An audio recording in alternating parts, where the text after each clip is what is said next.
حضرت فاطمہ بنت قیس رضی اللہ تعالیٰ عنہ بیان کرتی ہیں کہ میں نے رسول اللہ صلی اللہ علیہ وسلم کی طرف سے اعلان کرنے والے کو منادی کرتے ہوئے سنا کہ نماز کے لیے جمع ہو جاؤ، تو میں بھی چلی آئی اور رسول اللہ صلی اللہ علیہ وسلم کے ساتھ نماز پڑھی۔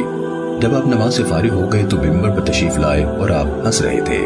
آپ نے فرمایا ہر شخص اپنی جگہ پر بیٹھا رہے۔ پھر فرمایا کیا جانتے ہو میں نے تمہیں کیوں جمع کیا ہے؟ انہوں نے کہا اللہ اور اس کے رسول بہتر جانتے ہیں۔ آپ نے فرمایا میں نے تمہیں ڈرانے یا خوشخبری سنانے کے لیے جمع نہیں کیا ہے، میں نے تمہیں اس لیے جمع کیا ہے کہ تمیم داری عیسائی تھا، میرے ہاں آیا، بیعت کی اور اسلام قبول کیا، اور اس نے مجھے ایک بات بیان کی ہے جو میری بات کی تائید میں ہے، جو میں نے تمہیں دجال کے متعلق کہی ہے۔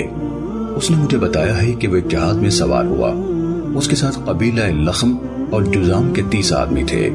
جہاز کو طوفانی موجوں نے آ لیا جو انہیں 1 مہینے تک پریشان کیے رہیں، اور وہ سورج غروب ہونے کے وقت ایک جزیرے کے پاس پہنچے اور ایک چھوٹی کشتی میں سوار ہو کر جزیرے میں جا اترے، تو انہیں ایک جانور ملا جس کی دم بھاری اور جسم پر بہت بال تھے۔ انہوں نے کہا کم بخت تو کون ہے؟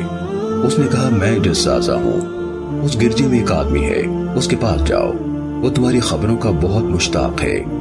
جب اس نے ہمارے سامنے آدمی کا نام لیا تو ہم اس سے ڈر گئے کہ یہ کہیں شیطان نہ ہو۔ ہم جلدی سے چلے اور اس گرجے میں داخل ہوئے تو ایک بہت بڑا انسان دیکھا۔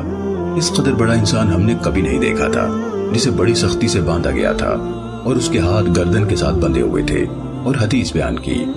اس نے ان سے شام کے نخلستان، بیسان، چشمہ زغر اور نبی امی صلی اللہ علیہ وسلم کے متعلق پوچھا اور کہا کہ میں ہی مسیح دجال ہوں، ان قریب مجھے نکلنے کی اجازت مل جائے گی۔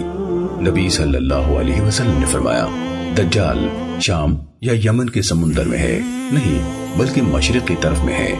2 بار فرمایا۔ آپ نے اپنے ہاتھ سے مشرق کی طرف اشارہ فرمایا۔ سیدہ فاطمہ بنت قیس رضی اللہ تعالیٰ عنہ کہتی ہیں میں نے یہ حدیث رسول اللہ صلی اللہ علیہ وسلم سے یاد کی ہے اور بقیہ حدیث بیان کی۔ سنن ابو داود حدیث نمبر 4326۔